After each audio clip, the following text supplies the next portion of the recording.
Welcome to the CGTN Live with Dinya, the media center for the BRICS Xiamen Summit. The summit and the emerging market and the developing countries dialogue is joining to an end. I mean, you can see the reporters are packing up the equipment and taking photographs as souvenirs, and the city will go back to its normal daily routine very soon. But that doesn't mean the impact, the influence of this summit will cease here. Actually, it will go beyond this place. So how should we read into those achievements and the fruits of the policies?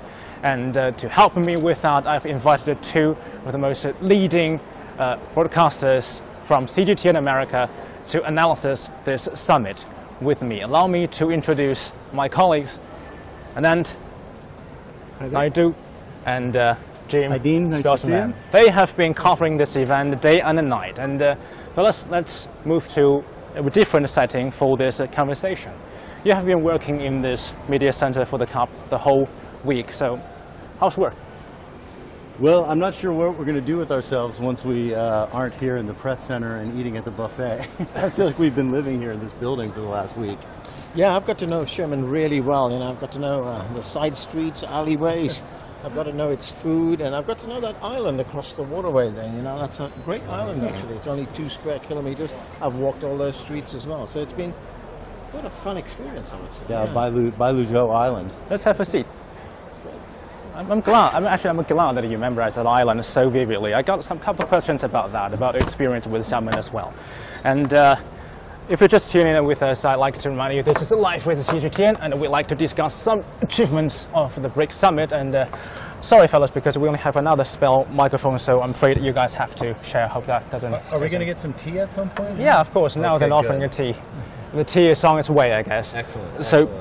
So far, tell us a little bit about your feelings about the summit and your life here in Xiamen. What strikes you as the most remarkable development with this summit? Well, I think it's been a very remarkable summit. I mean, I initially didn't. I thought it was going to be BRICS, just 5 countries over here, but there were an additional 5 countries. Oh, thank you. That were invited by China. They accepted the invitation, so it was the 5+5 concept, or it was rebranded BRICS Plus. So that was very interesting, and I think what President Xi said about the summit, was pretty significant. The fact that he wants these emerging countries to play a bigger role in global governance, and the fact that he wants these countries to play a bigger role in implementation of the United Nations Millennium Development Goals. It's a bloc here, and it's a pretty powerful bloc. It's a significant part of the world's population, significant part of the world's trade, of course, as well, and they want a bigger say in international organizations like the United Nations. They want that reformed. As I was researching BRICS and their path forward, what struck me before we even arrived here is how much the world has changed in the last year with the Brexit vote and the United Kingdom voting to leave the EU. And with the election of Donald Trump, this wave of protectionism and the United States under President Trump killing the idea of the Trans-Pacific Partnership, potentially pulling out of NAFTA, and all this tough talk about trade. So far it's still more talk, but still this tone that has been set against free trade. To me, that really created an environment where BRICS has an opportunity to move forward, and clearly this summit is a kind of a revitalization of BRICS.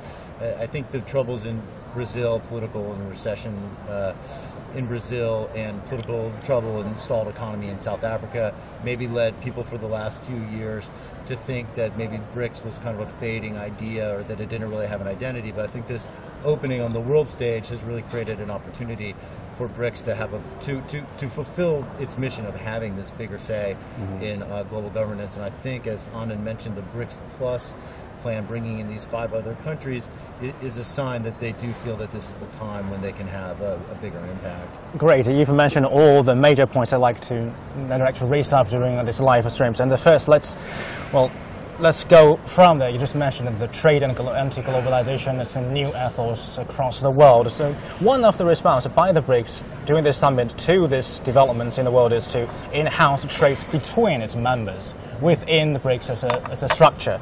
So does this mean that there has been little room for improvement with the trade with the traditional markets outside the bloc? I think it's the complete opposite, actually, because what you said, at the beginning is true. There is very little trade, significantly little trade, relatively little trade between these countries right now. But that, of course, gives these countries enormous potential to expand trade among each other. And I think that's one of the things that was addressed by President Xi as well when he talked about it. I mean, it's a very unique concept. He's talking, it's a symbiotic relationship that he wants to develop with all these countries. Or as he put it, he articulated that as a win-win.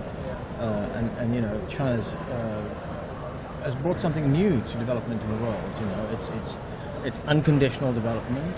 It's an emphasis on infrastructure development in the developing world, and we know that infrastructure is very expensive. China's put the money up in many countries. If you look at Africa, if you look at the communication structures in Africa, airports, railway lines, roads, all built with Chinese money. So in order for the train of trade to take off, we need to lay down the tracks first. Right. So what does that mean when, because now we have the because I've got some numbers about the internal trading between the 5 member countries of the BRICS. Now the total the total trade volume between the 5 countries is only claimed to account for about 6% of all trading. I mean, totality of these countries with the right side of the world. So what set the internal trading back? But I think that you have to take another number into account, or another statistic, which is that for all the other 4 BRICS countries besides China, China is their biggest trading partner. Yes. So really, China is sort of the hub of BRICS as far as trade goes.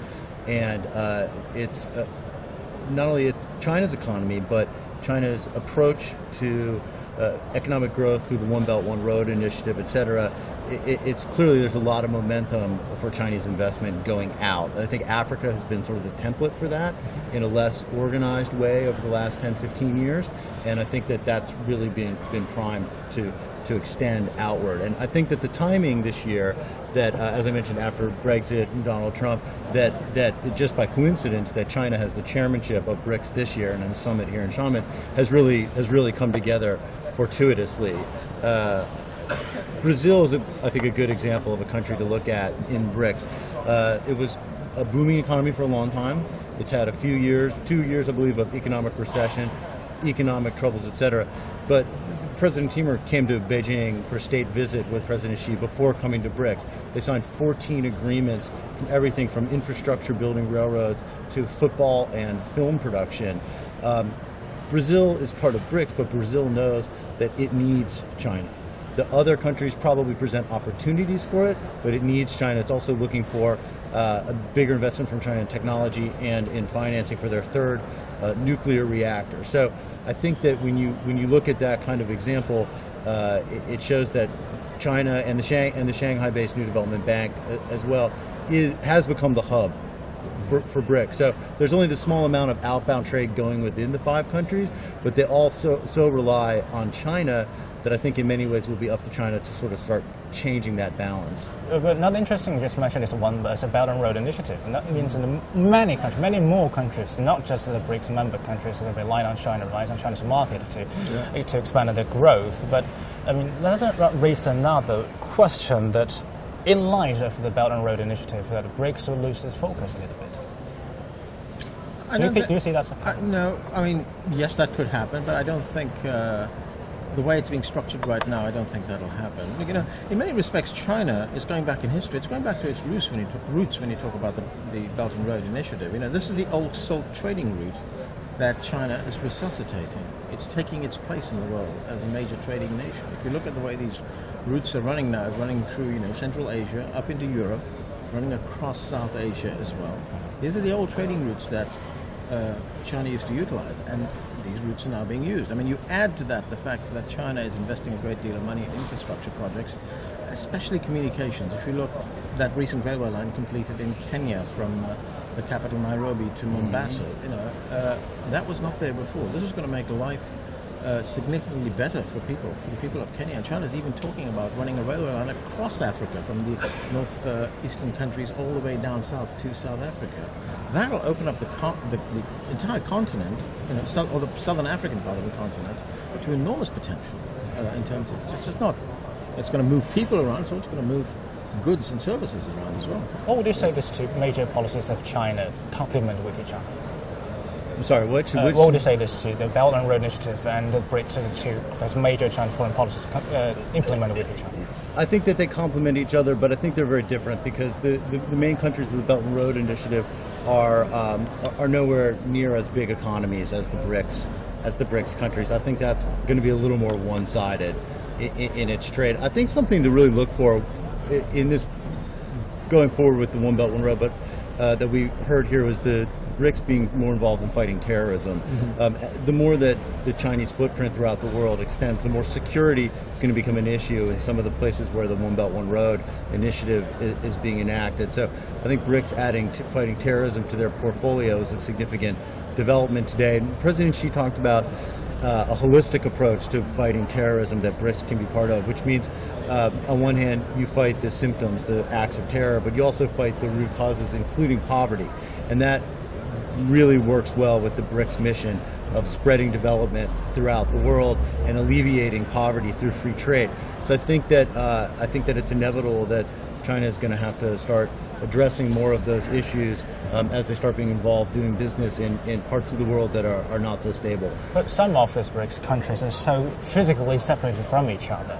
They're located in different areas, even different continents, so they will have different geopolitical concerns. Do you think the agenda about security, about anti-terrorism can align to tackle an issue on a global level? I don't think it's a drawback or a disadvantage if these countries are physically separated. I mean, we're talking about regional development here. These are disparate countries in different parts of the world, and I think that was done by intention. You know, you've got South Africa, you've got Russia, India. Yes, they are in different parts of the world, but China must promote regional development as well. These countries can drive regional development, and you know, to Jim's point about you know, the statement being issued on terrorism here. You haven't heard much about that from BRICS, you know, but now there is a political component. They're looking at political coordination right now. You heard that statement about terrorism. For the first time, China named some terrorist organizations, which we've not heard before. But, you know, President Xi was very careful in that, and he said, look, we'd like to unite to fight terrorism, but we shouldn't interfere in the sovereignty of other countries. We shouldn't interfere in the internal affairs of other countries. Another political component was about the way the United Nations functions. You know, a lot of the international organizations that exist right now, a lot of that architecture was put in place after the Second World War. It's got outmoded. The world has changed. You have an emerging power like China. You have an emerging power like India. These are members of BRICS. They want a bigger say in this. President Xi said so. He said, look, we need to reform these organizations. The United Nations Security Council needs to be reformed. You heard all 5 countries issue a statement jointly condemning the nuclear tests that were conducted by the Democratic People's Republic of Korea. Those are all political statements. They're not economic statements. So you're seeing BRICS move in a very different direction right now. They're growing in a different way. And we don't know where this is all going to lead, but this is clearly at least an attempt to change the Cold War era way of doing business between major powers, where you attempt, the United States, then the Soviet Union, try to align countries throughout the world as allies along ideological lines. And clearly BRICS is saying that you can handle your own internal politics the way you want. We're not here to change your ideology. We're here to find common ground. And whether that can succeed with countries on different continents, with different political systems, different economic challenges, is probably the biggest, I think, challenge that BRICS faces. It's the biggest criticism, clearly, in the financial world and you know, in the capitals around the world, is what does this mean if all these countries have nothing in common except a desire to do business? We need an overhaul into the whole way of global governing. I mean, that would lead to us the last section of today's live broadcasting. And I've got some interesting information actually about what you said, and our international colleagues within CGTN comments on the city of Xiamen.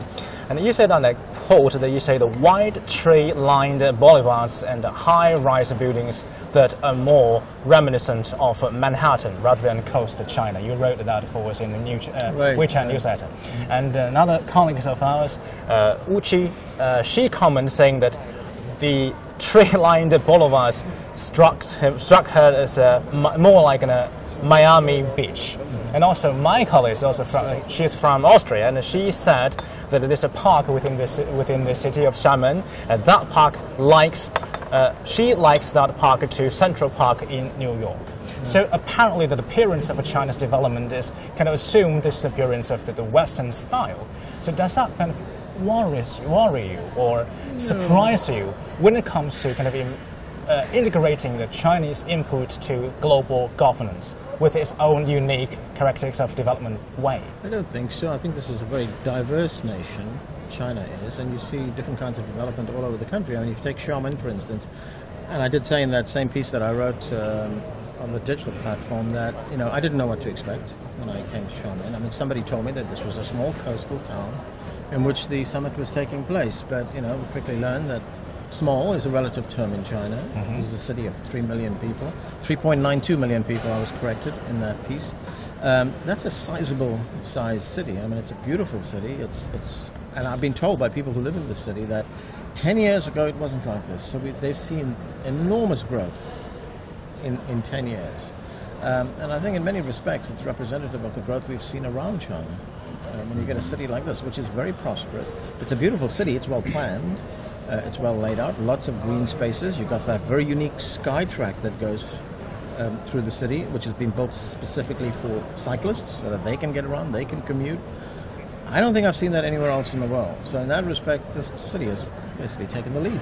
This is my second trip to China, and in Beijing earlier on this trip, out in some rural areas, as well as on a previous trip we went to Chongqing and Shanghai. And in each of those places, something that struck me is that it seems like the story of China is the old and the new together. And I was struck on out on Guanglu Island, up on Sunlight Rock, I think it's called, the top, the perch, looking down, and you can see traditional Chinese buildings, you can see colonial architecture, and then you can see across the water skyscrapers.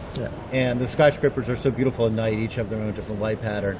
And you know, to me it seems symbolic that the sort of the past can lead to the future. You don't have to erase one or the other. They can kind of live together. The Chinese heritage, the Chinese characteristics of development can still remain, even when there are things that may look Western, that may remind somebody of Europe or the United States or something else altogether.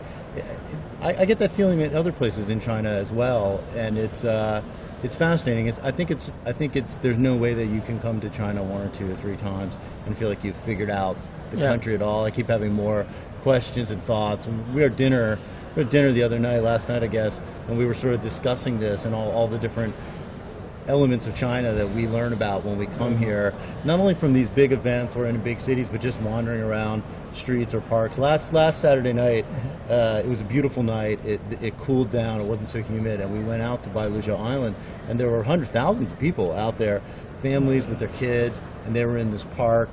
And it was a beautiful night, and you get a real sense for people living their lives, and they looked like a happy bunch, and it was absolutely, yeah. I mean, China can succeed with combining it's a huge styles and creating something new. That island that you're talking about, it's a huge tourist attraction. Somebody told me, and I'm stand to correction on this, that it's the second biggest tourist attraction after the Great War. Really? I'm not sure about that, but maybe the third biggest. I wasn't sure. Well, we'll check that out later. Maybe Tiananmen Square or sorry, I need to cut you guys there because 10 million people a year. I know you are still on clock to preparing for the subsequent filming and continuing your effort to covering this huge big event. And like I just said at the beginning of this live broadcasting, our coverage on this event doesn't stop here, doesn't stop in Xiamen. We will continue to bring you more insights and knowledge about the summit and about its influence in the future. And thank you for joining us, thank you for your time, and thank you for your company here, and see you soon. Our pleasure, thank you. Bye-bye.